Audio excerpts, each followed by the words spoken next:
bento or something, I don't know. Jadi masuk ke video tutorialnya. Jadi bahan-bahan yang diperlukan untuk membuat sushi bento adalah yang pertama nasi, ini nasi putih ya. Lalu yang kedua ada telur. Ini kalian opsional, boleh pakai 3 telur atau 2 juga bercukup. Lalu yang ketiga ada sosis.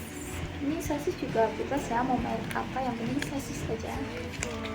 Lalu ada nori atau rumput laut.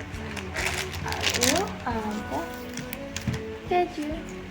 Kalian juga bebas mau pakai merek keju apa, cuman lebih praktis kalian beli yang keju slice karena ini kan cuma buat hiasan aja ya.